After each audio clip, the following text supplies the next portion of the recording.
Hello. Welcome everyone to this week's Dementia Researcher Salon, a space where we gather to explore topics that influence our work, our careers and our communities. I'm Adam Smith. I'm the Programme Director for Dementia Researcher. I've been away for a few weeks, but it's great to be back hosting for a session today, which is called Working with Difficult People, Strategies for Academic Settings. So let me set the scene a little bit and invite my guests as well to turn their cameras and mics on. Claire, thanks for joining. Sorry you had problems getting in here. So let's be honest. Collaboration is central to research, but not every colleague makes that easy.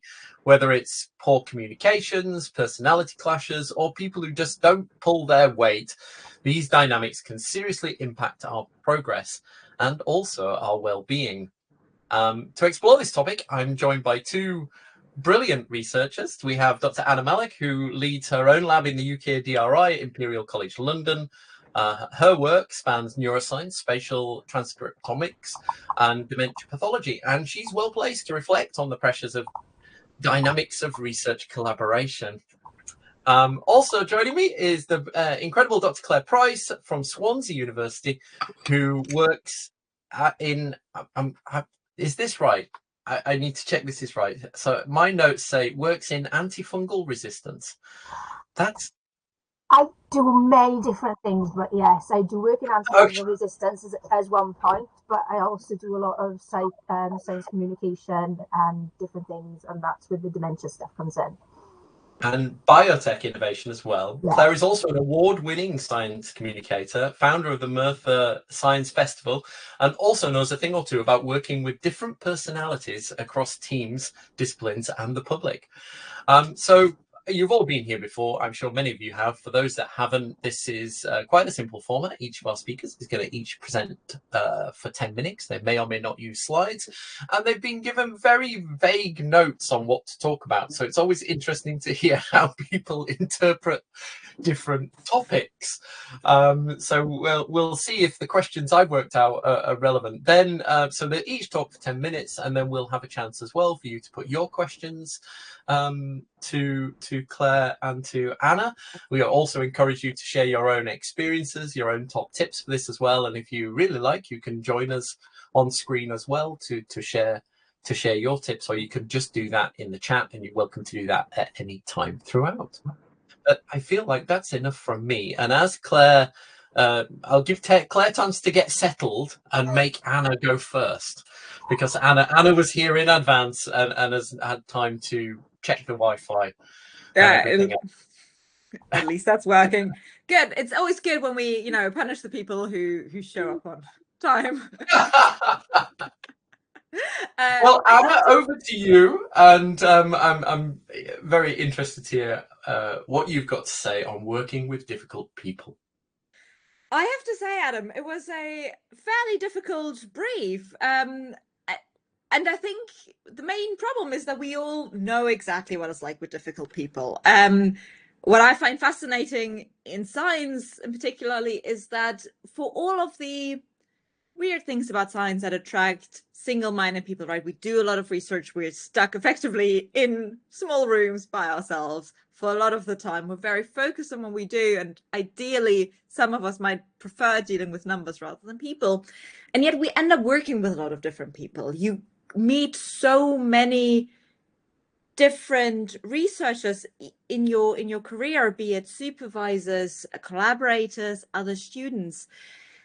And so we've all come across difficult people. And so I thought I sat down and I was like, what is it that makes working with someone difficult? And I think ultimately what it comes down for me is that when they do something that you don't expect, that's what makes it difficult. Unexpected behavior, unexpected comments, or sometimes just unexpectedly not getting quite the result you were hoping for.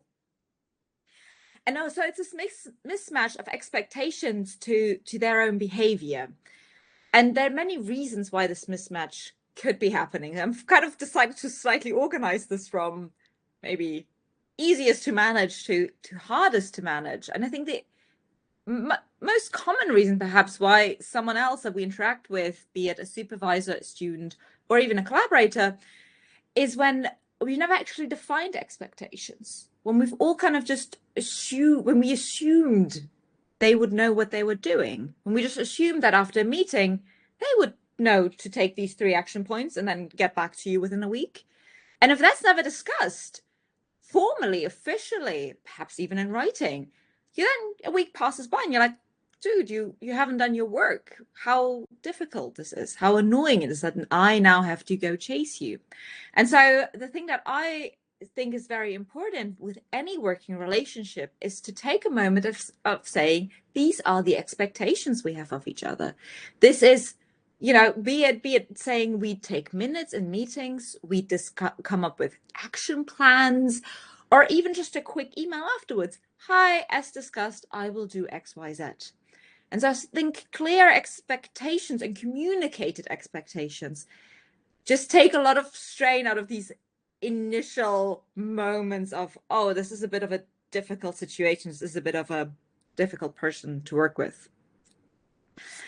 The next level, I think, that comes with some of these difficult working relationships we sometimes have is different communication styles. Science is inherently a very international game, and there are a lot of international different ways different nations might do it or different cultures might do it. And so I remember when I first submitted a draft during my PhD, me as a German who favors very straightforward communication got comments back from my British supervisor at the time with the words, "This looks great, Anna. If you want to make a couple of changes, I would suggest." And all I heard was, "That's great. No need for any changes." And when he then read draft number 2, he got, quite frankly, slightly angry at me, slightly mad. He's like, "Why haven't you done the changes I asked you to do? Why are you being so difficult?" And it took until that moment to realize that there were vastly different communication styles going on. And again, I think it's acknowledging that and recognizing that and trying to either ask us very bluntly, very directly, like I often do. So I ask my students, what's your preferred way of communicating? That might sometimes be too harsh, but figuring out what different communication styles people have, I think is really, really important. And again, makes working relationships so much easier. The third thing that kind of crossed my mind and kind of another example is circumstances. Whilst we all live for science, we all have personal life as well. And so every now and again, someone is late handing in a project or doesn't quite maybe do what you want them to do because they have life, they have a normal life, and sometimes things happen in life. And sometimes, when you thought your student was going to do something, you're about to crack down on them, they replied with, "Oh, I'm in the process of flat hunting. I have to move in 2 weeks and I don't have anywhere to live." And again, I think it's those with open communication, and in that moment, maybe also what would have worked for us was clear expectation setting. We can anticipate changes in circumstances, and we can work with changes in circumstances, because we all, every now and again, you're sick or you have to fly back home for family emergency. All of these things happen to us, and communicating that and having a working relationship that's stable enough to say that and to maybe anticipate that sometimes, instead of being mad immediately, at least asking why there's a reason for something like. So I think that's circumstances is another thing I think is always worth keeping in mind when you have a relationship and you think, this is a difficult one, this is hard work. And I feel like I've been dancing around the edges, and in reality is there are some people that are difficult to work with for things you can't really change, for inherent features, inherent clashes of personality, values, and maybe even morals. So some colleagues are never going to find your humor interesting or funny. And that might make it really difficult for me, is when my colleague doesn't laugh at my joke. But that is, if it's just about humor, something to suck up. And I think we've all been in working relationships where even if you adjust communication style and you talk about your expectations and all of these things, it still doesn't work. There are fundamental problems. And then in those moments, I always come back to questions. And the first question is, what are my non-negotiables? How do I want to be treated in a professional working relationship? And if that minimal requirement isn't happening, or if, you know, if there are bad things going on that violate this very clear and I think very reasonable boundary, then the follow-up question is, who are your allies?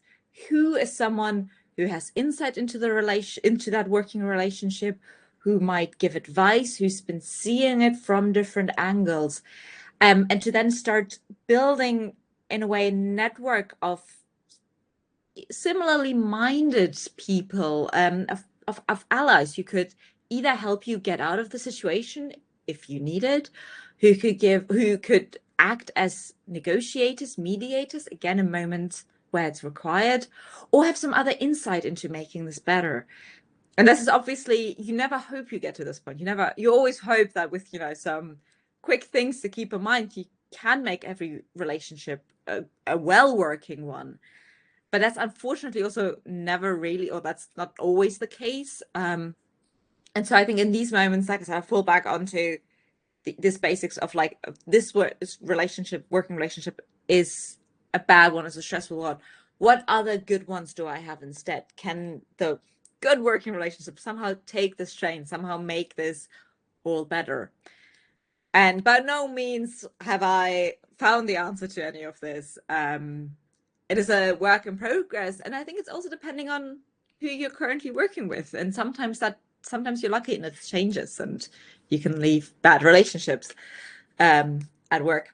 And I think with that, my 10 minutes are up, and I'm very intrigued to see what Claire has to say about all of this from a perhaps very different angle.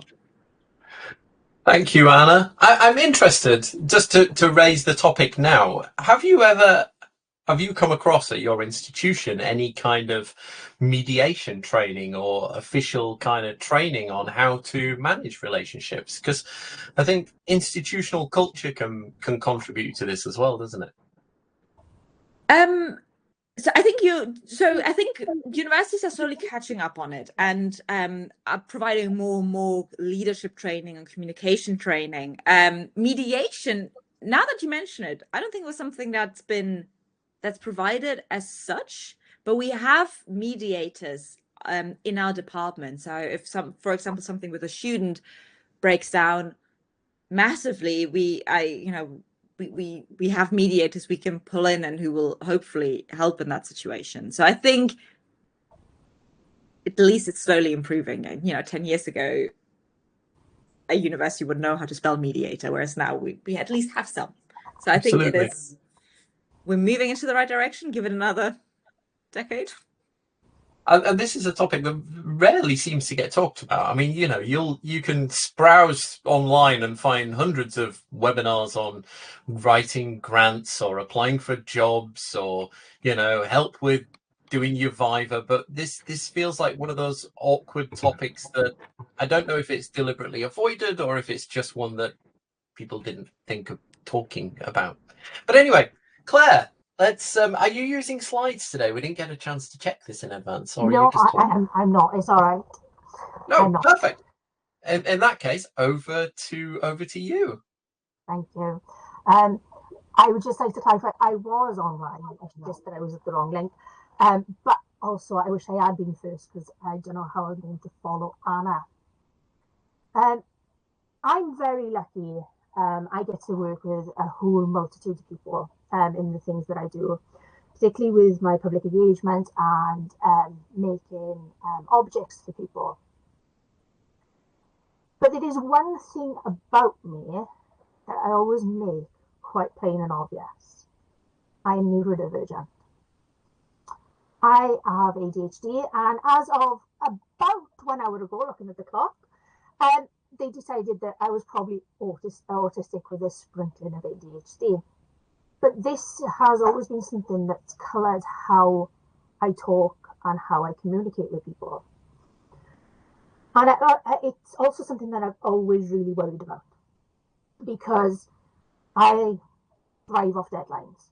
I need to know and understand what people are asking for me.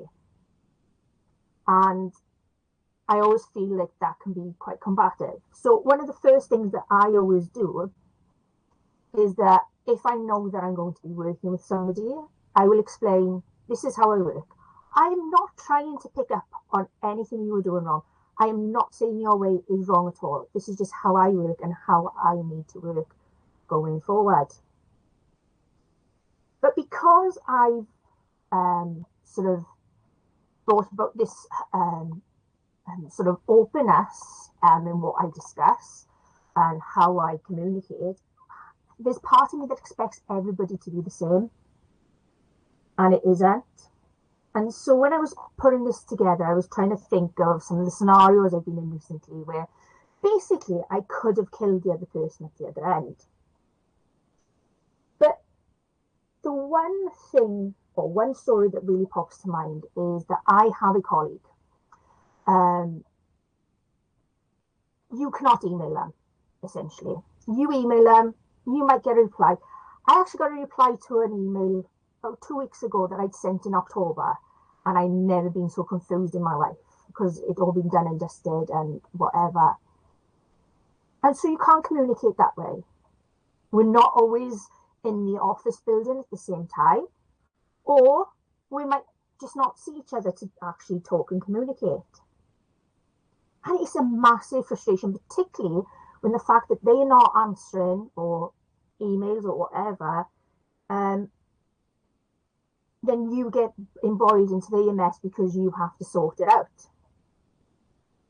And so what the really big thing with this is then I was once told, they'll send them a calendar invite because they will answer calendar invites. So I thought, oh, this is like really niche and odd. The person themselves never told me this is how they communicate. As far as I was concerned, it was still going to be emails. But I tried it. I never had so much anxiety in my life. What time do you start it? What time? What date? Well, anyway, eventually I managed to sit this person down, and they finally told me themselves that that's how they communicate. If you send an email 3 days later and they haven't answered, send them a calendar invite. And so I made them explain to me exactly how that was going to be. And it kind of works. I still don't get it. It's really alien to me. But it's better than an unanswered email. And what that really got me thinking was, it's not really the problem that we have with misunderstandings is a lot what Anna said, actually. It's about our communication styles, how we talk to each other, how open we are with each other. But also, we have to remember that just because the other person is useless in this regard, isn't a reflection on us. And sometimes, particularly in academia, we are so easy to just think what we said is an attack. And it's not always. And so when you start to reframe and think about, actually, okay, so this person doesn't answer emails. I don't understand it. I might never going to understand it. That is just a me thing. But if we know that it's going to work and we have a set of rules, then it can work. And so really, it's about reframing that question. And it's about thinking about why that other person is doing it. And I'm not going to sugarcoat it at all. There are people out there who are just useless, horrible, just generally not nice people. But in the main, people are just trying to get on. And it's easy to say, oh, just rethink about it and start to think about how they communicate. And it's not easy. I'm not going to sit here all day and just say it's easy, because it isn't. But the one glaring thing out of it all is that when we started to have a way of clear communication, then it started to open up an easier working environment. It's not going to be the best. It's never, ever going to be the best. And it's quite easy. It's really easy to forget that other people have lives, they have their own anxieties, they have their own problems. People are a closed book. And so that can be a massive, massive factor in what you're thinking. And it's never going to be easy. And I've probably said that about 200 times. But you can only work within what you know. So I sent all those emails hoping that this person would communicate, never knowing that it was by calendar invite. And actually, to echo what something Anna said, if it wasn't for that fact that we had that one person in common, that ally in common, who knew how this person actually worked, then we wouldn't have a clue. I still wouldn't have a clue today, and I'd probably be still having emails answered from November or December. But we started to find a way forward. And so I think a part of it, or a massive thing about it, is that we have to remember people are not trying to be malicious. People are just people. We all have our own faults. Me being open and honest about how I communicate could probably be, to most people, the most irritating thing in the world. But it sets our boundaries, again, echoing what Anna says. And so it gives us a way of working and actually working together and getting things done. The truth is, having to work with people is exhausting. It really, really is. And sometimes when those lines don't exist, or you don't have that way of talking to people about finding how people communicate or how their lines exist, it can be really, really difficult. And so one of the big things I want to take from it is that if anybody is ever clear in their instructions of how they are talking to you, so Anna did say about it with being blunt and different things, it is not always an attack. It's not a confrontation. It's because they care and they want to work in a good, suitable manner with you to get things done. So I work with people whose systems confuse me. And I know for a fact I've probably confused every single one of you here, and I confuse everybody on a daily basis. But the moment I stopped making these collaborations and working together with people, be intuitive rather than having boundaries and goals, it makes everything much easier.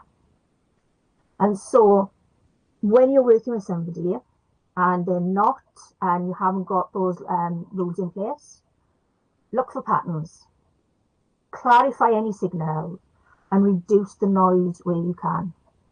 Sounds a bit like our brains. So I think that I should have done 10 minutes, probably talked on for too much, but there you go. Fantastic. Thank you, Claire. And thank you for sharing your own insights there. I'm interested. You mentioned early on there that about the ADHD and autism side of things.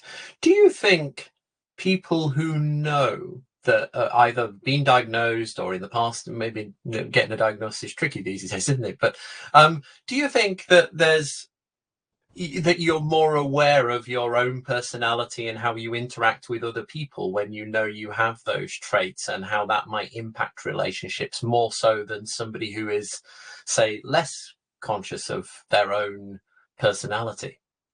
Yeah, I don't think it comes to the diagnosis. I think it's about having that self-awareness. And that actually does come in hand with being neurodivergent. You tend to be more self-aware because you don't quite fit in. But yes, I know when I had my diagnosis, it did make it a lot easier for me to just say, look, this is my problem. This is how I work. I will fit into however you work, but this is what I need for us to get on. It made it so much easier. I can see that self-reflection, particularly, it's a typical that when you mentioned there about almost a bit about perfectionism, it's such a stereotypical answer at interviews, isn't it? Oh, I'm a perfectionist, and everybody groans and goes, oh really? But you're absolutely right, because the problem with perfectionists is that you expect everybody else around you to have the same kind of high standards and values, and to respond in the same way, and to have the same attention to detail. And if they don't, you then in this constant state of kind of disappointment, which can cause problems. Yeah, and the thing is as well, perfectionism to everybody is a sliding scale. What's perfect for one person is not perfect for the next. And so you've got your own inner battle, and then you've got everybody else's battle going on. But, you know, once you start to step away from it a little bit more, sometimes it can help. Absolutely can.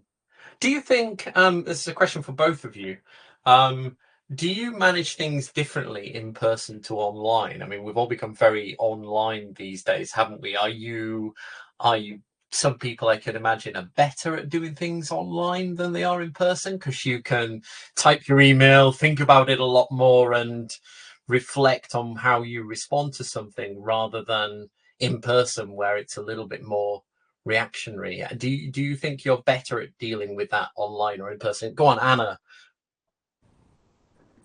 It's a good question, because I think in some ways it's easier to work. I find it easier to work online, because then, like you said, you have this moment to reflect on emails and what's going on.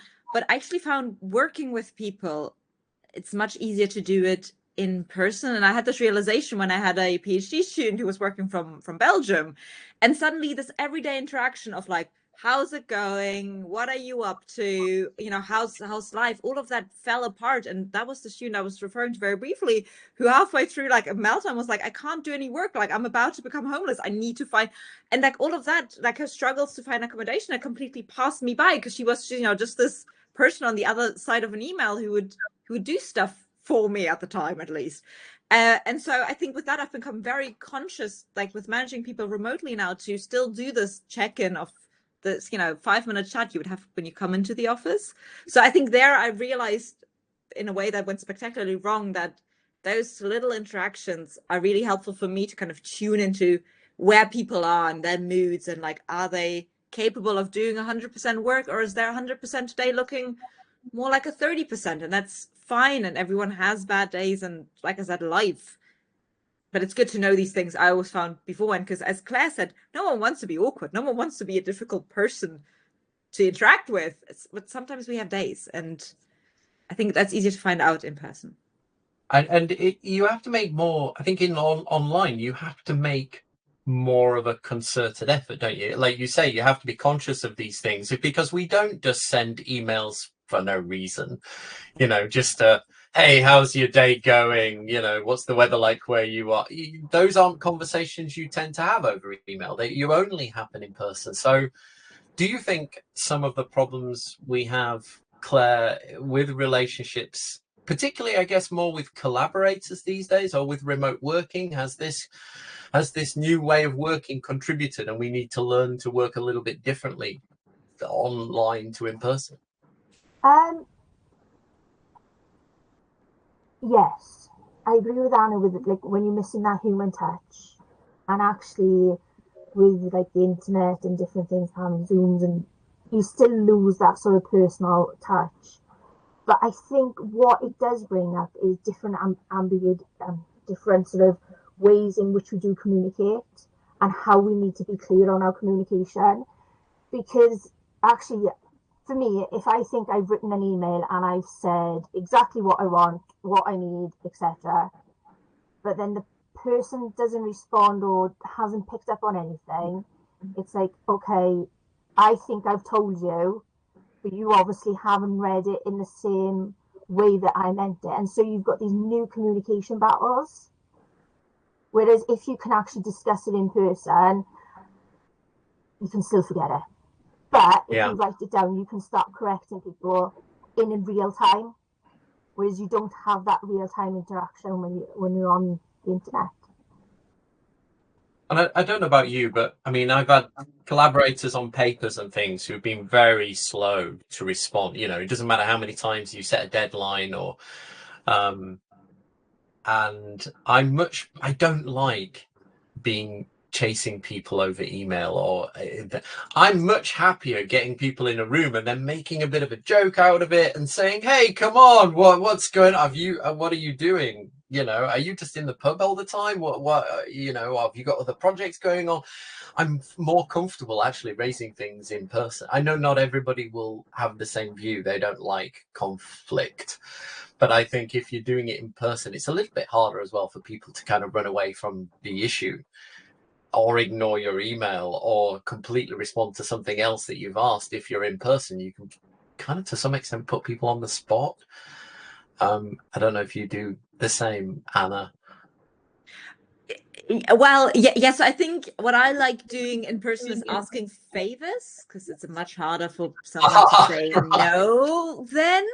But again, I like you said, exactly, I put them on the spot. So I recently had to chase a colleague and he was just, you know, not really replying to the email, replying to a slightly different email than I'd intended. And at the end, I cornered him, and I didn't necessarily feel good about it. I was hoping that we could do our kind of working interaction through email, but if that proved not to be the case, I unfortunately kind of had to suck it up. So I think some things are easier in person, but I think that comes down to,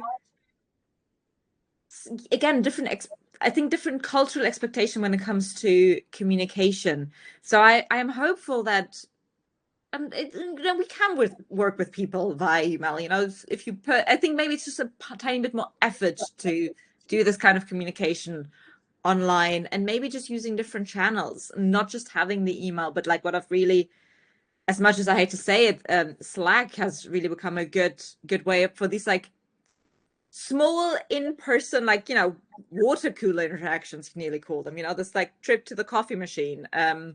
Yeah. All of these, I've to kind of separate, you know, official emailing work from like, hi, So when you where's set up, so that's a great suggestion actually. So whether you're writing a paper or co-working on a grant application or something, is from the outset have multiple channels of communication set up and open. So like a Slack channel or a WhatsApp group, in addition to kind of doing more formal things on email and regular check-ins in person. But between those various methods, you can then use them differently for small interactions or bigger ones. I guess my old boss had a great saying that it's a bit of a UK saying, I suspect, which was playing things with a straight bat, particularly when it came to people where power dynamics came into play, where it was somebody you were having problems with who was more senior than you, but there was something about kind of, as you mentioned, note taking, and it doesn't matter what was said in it doesn't matter what was said in person, the minutes or the notes are the official record of that meeting. And so if you're in charge of making those notes, you make sure those notes say exactly what you intended them to say. I don't know if that's cheating or misrepresenting in some way, but I completely agree. Following up all the conversations with emails and setting expectations can avoid some of those conflicts coming up in the first place. What do you think about power dynamics and about, you know, whether you're a supervisor or a supervisee or do you employ different strategies, Claire, if you've got problems with say a co-author on a paper as opposed to somebody who supervises you or somebody who works for you? To be honest, I don't think I do. But that could be the neurodivergent in me. But yeah, I think I just I treat everybody the same, despite the power dynamics. I think I try to treat them how I would want somebody to come and try to explain stuff to me. I always say to people, don't matter where they are, if they are telling me something, always think I don't know anything, because at least then we can be on the same page. So don't worry about thinking I don't have misconceptions about what you think I know or what I don't know, just tell me everything and we'll be on the same page. And I think I treat everybody the same way when I'm trying to communicate. And I think it could go down not well with other people, particularly if they think I'm, trying to teach their granny to suck eggs or whatever. But it's just about clear and communication across the line. And that's where sexism can play a role in that as well, can't it? Because I remember one of our very, very first sessions was somebody who felt that they were always came across, and this is their words, not mine, that they were the stroppy woman in the room. And that's how they felt like they were always perceived. Whereas the men in the room that were raising exactly the same issues didn't get the same response from their boss as they did. And so there was this kind of this sexism that ran through that particular group that caused problems with relationships, but the men there didn't perceive them. Yeah, that is one big thing. And actually, when you think about the number of times that a woman might have stood up in a meeting and said something, and the reaction to them is completely different from the man who says exactly the same thing afterwards. I think sometimes it's just in the way that we communicate. If we treat everybody similarly, sometimes that can actually cross these boundaries in our communication and help us work a lot better, because then you don't have that perceived sexism in your actual working life then. Yeah. Because you've got those power dynamics, haven't you, and the sexism as well, which is common, we know. I'm going to make the last 15 minutes very practical. You might both hate me for this, but what I did was I thought of 4 scenarios where there could be conflict, and I'm going to ask you both how you might deal with these particular scenarios. So are you ready? Sorry. Number 1 is a micromanaging supervisor.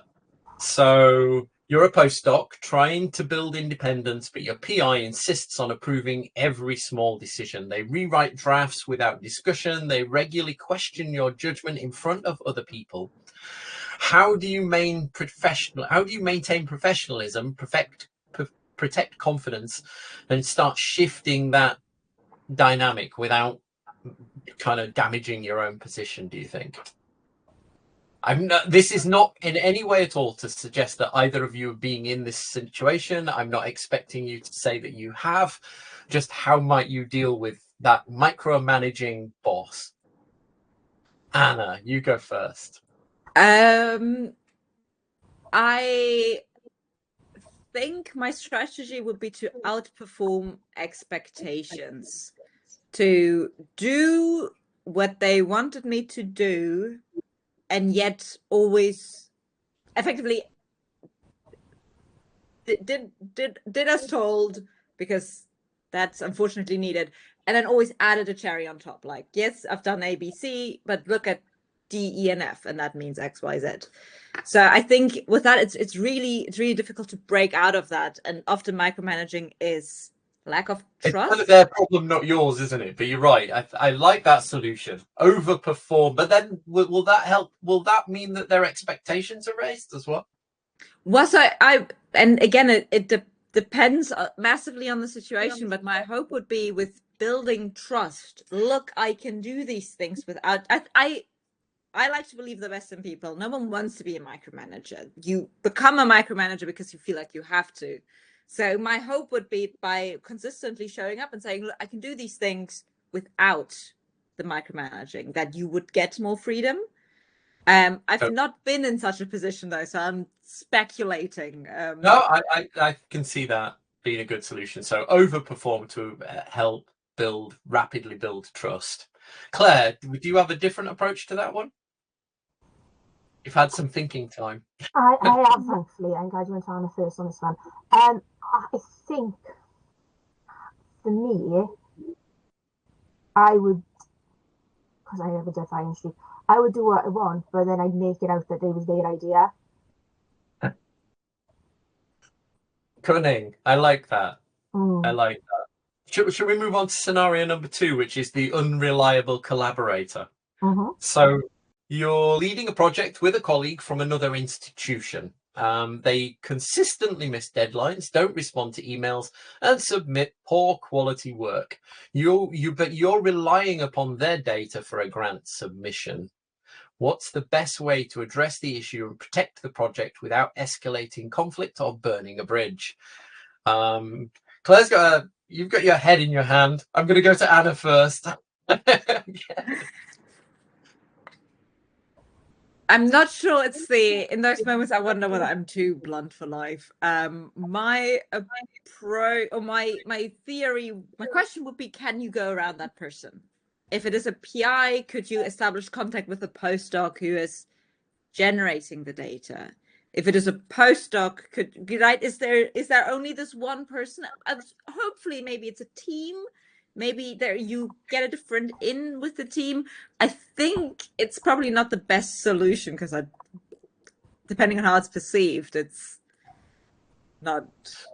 I think for me, I'd give them an out. I mean, I'd definitely be kind of sending an email regularly saying, hey, look, I know it's kind of that acknowledgement, isn't it? It's that I know you're really busy. I know you're busy. I know there are other things. Look, if this is too much of an issue, do let me know because there's other things relying and start to copy in other people. I kind of like shaming people to some extent. I do like the idea of copying in other people because then everybody knows. And I think there is a certain level of embarrassment if you are if you're the stick in the mud that's causing the delay, everybody knowing that you are, I think, can sometimes prompt a response. I don't know, is that passive aggressive? It probably is, but I would start to involve other people in the issue, give them an opportunity to get out of it if they just don't want to do it anymore, if that's a reason. Acknowledge that they're busy. What about you, Claire? Would you have a different have you got another solution? Or So are you with me? My head is in my hands because I've actually been in this situation quite recently. Oh, not no. quite in a research manner, but more in a science festival manner. My approach was to try and involve them at every step. They still wouldn't get involved. And so my last ditch effort was to email them to say, look, I can see that you're not really getting involved. Is there anything going on? Is there something you need us to help with that would help you, get back on track? And in the end, it turned out that they were just too busy and didn't want to do it. And I was like, yeah, that's fine. Just tell me, and that's fine. I get that. Actually, that's another way to put that, isn't it? Offer to help. Do you need anything from, kind of almost push it back onto yourself to say, do you need anything more from me? Is there anything I can do to bring this about in the timely way that you're expecting? And I think that's whether that's collaborators on papers, grant applications, people waiting on data you need from them, test results, colleagues. It's the same thing. Okay, scenario number 3. Is the difficult team member that you manage. You supervise a PhD student who is technically competent, but dismissive of feedback, resistant to suggestions, and frequently rude in team meetings. Their attitude is affecting morale. What steps can you take to hold them accountable while keeping them supported and on track? Claire, we'll come to you first this time. I'm glad you're giving Anna a break to go first, to be fair. That is a really difficult one because it's somebody's attitude. I think I would take a similar approach. Go and ask them, is there anything wrong? Are there any problems? Is there anything we can do to help you? And then try to sort of navigate it to try and say, look, sort of almost shame them with their own sort of behavior and say, look, if somebody was doing this to you, how would you react? So why are you doing it to other people? Yeah, I agree. And also as well, that puts back on this idea of the importance of hiring decisions in the first place. That some of this conflict can be avoided from the outset by choosing where possible, choosing who you work with. So I know that that's not always possible, but making good hiring decisions in the first place, really don't, getting into that interview or choosing collaborators carefully, making sure these people you can work with, I think can avoid that from the outset. Anna, do you have a strategy for this? So I mean, part of a strategy. So I think it comes back to expectation setting. So again, this is kind of a new wave that we're experimenting with in research, but it's this idea of we have values, not just as a university, there are university values, but also as a research group, there are certain values: teamwork, open communication, and respectful communication. So I think rudeness in lab meeting, if I just pull out that specific thing that you mentioned, that goes beyond the person and beyond a personal working relationship with them to the entire team. And I think what I would do in that moment is to bring it back to the values and say, these are our lab values. This is a red line. I expect to be treated I want everyone to treat everyone else with respect, and that's the minimal requirement for it. And being dismissive of scientific suggestions, I think that for me, that would be a different problem. But I think rudeness in lab meetings, I would bring that back to a conversation about these are the values that we choose to live by. And so for this, I think it is really important to obviously get the buy-in from everyone about what are our team values. Feels a bit silly at a time, but if you don't pick your own values, they will get established somehow in the group anyway. So and that's a very blunt way for me to communicate this, but come saying, okay, we have 5 core values. These are them. Everyone who passes through the lab has to live by them as a minimal requirement. Now, how do you deal with someone who's dismissive of suggestions? Part of me thinks it depends on the size of the problem, right? If it's just one experiment or a month-long project, part of me would say, try it out, fall on your face. If I might know better. If you don't think I know better, then who am I to say with my additional years? Hey, and maybe 1 in 10 times they might be right. Maybe. Yeah, no, but obviously for some things you can't take that approach, but for small stuff that doesn't matter. If ultimately the only thing that hurts is their short-term project, then let them fall on their face. I mean, there are occasions, aren't there? I mean, I know we've been touching on the light-hearted side of these awkward relationships that we sometimes have, but there are occasions when this goes further, when that can turn into bullying, or you might suddenly find somebody, what you perceive as how you're trying to deal with that situation could be perceived as bullying by somebody else, that you could be the bully or the person being bullied. And I think in those situations, it's knowing where the line is to drawn and when you need to bring in external advice. I mean, I think external advice throughout this process is always good in the forms of coaching and mentoring and other people that hopefully most of you watching at home will have. But know when you need to formalize things a little bit more, bring in the institution to draw upon those resources that are there to get help, but also to cover yourself, to help you deal with certain situations that might be necessary. What you shouldn't do, and I've been guilty of this myself in the past, I don't think the people involved will ever watch this, but don't be tempted to ghost people. Because I know ghosting is a term, but I've definitely done that. I've come across people where you just, you've tried, they don't always work, and so you just decide, actually, do you know what? I'm just going to work around you instead. Which kind of is avoiding conflict, but doesn't really address the underlying issue. It's certainly something I wouldn't do now, but I think in previous jobs and places before, I've definitely dodged situations by just avoiding people. But I think there's something to be said for changing a working relationship to reduce it, to say we don't work well together, let's just break up. Project.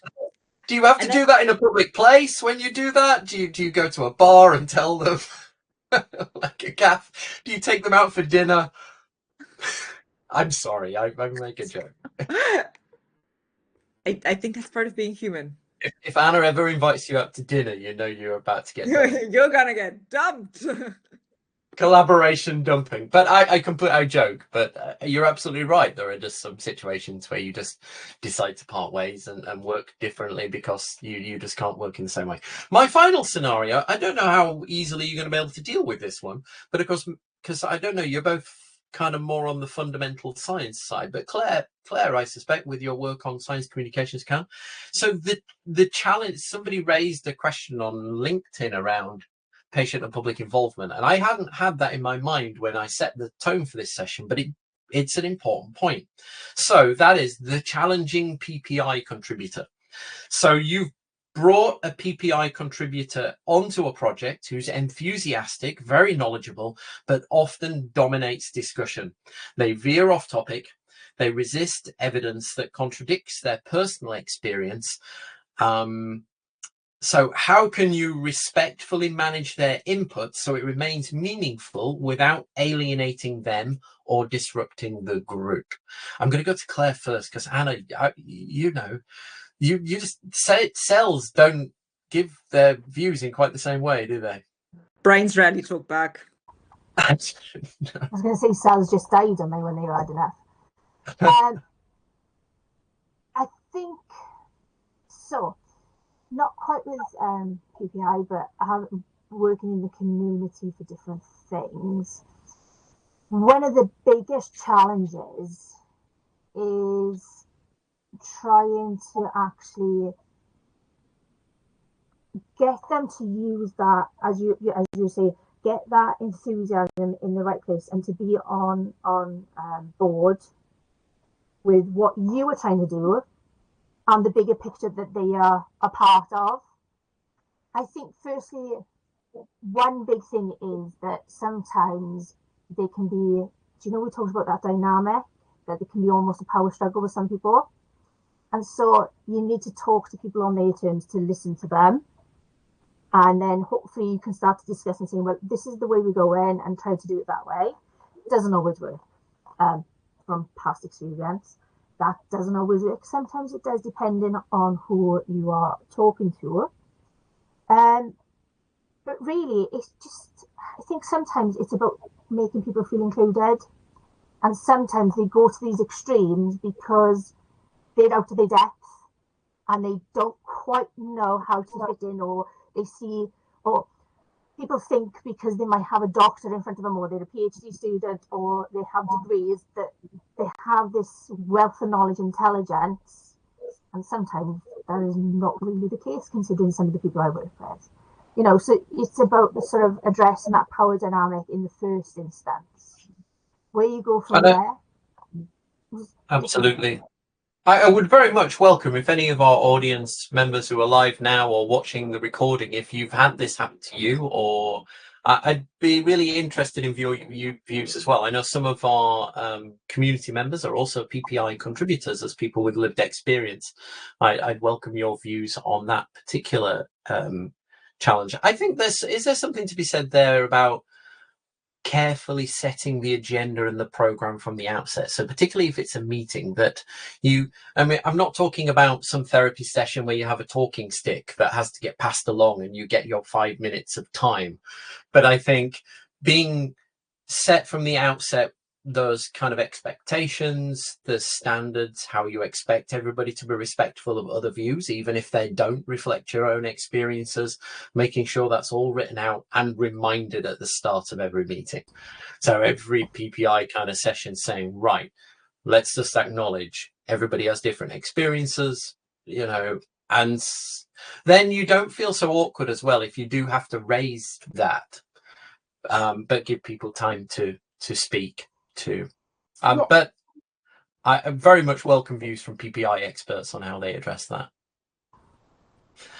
Right, we're pretty much out of time, but one of the things that we do, for anybody who's been in the salon before, you'll know this, that Dementia Researcher website has almost 3,000 pages of content. That's 5 years of blogs and podcasts and webinars and live streams and curated information from other sources as well, and support articles. And we've trained we've trained some AI just on content from our website, not from the internet where it's full of misinformation, but factual, real stuff that comes from real researchers working in our field. And every time we have one of these salon sessions, I ask it for tips, because there will be other webinars on that have addressed this topic.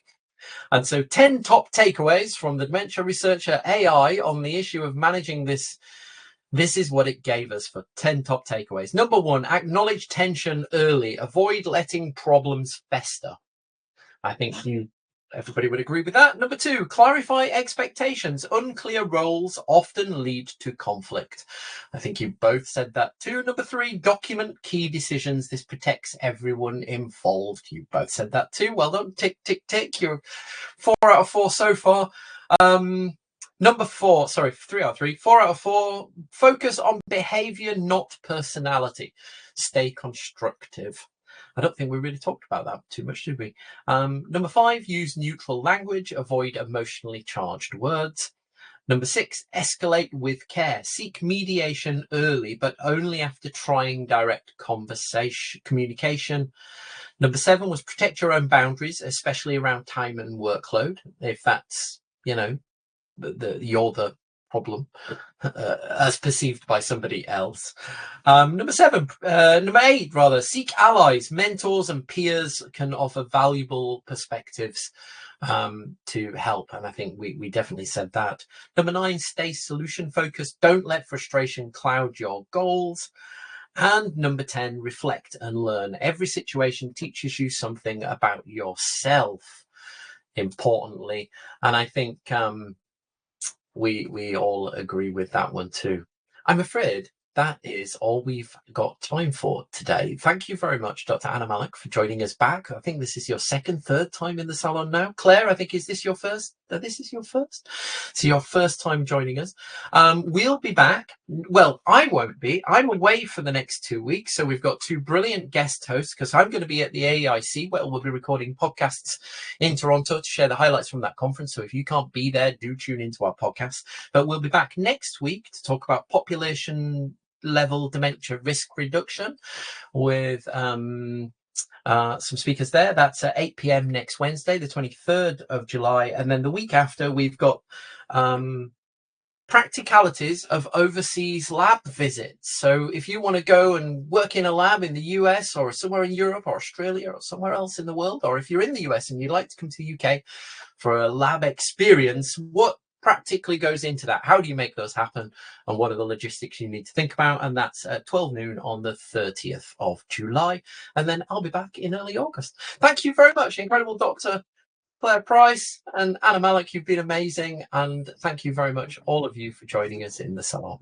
Have a great week. Thank you very much for having us. Bye. Thanks, Anna. Thanks, Claire. Bye.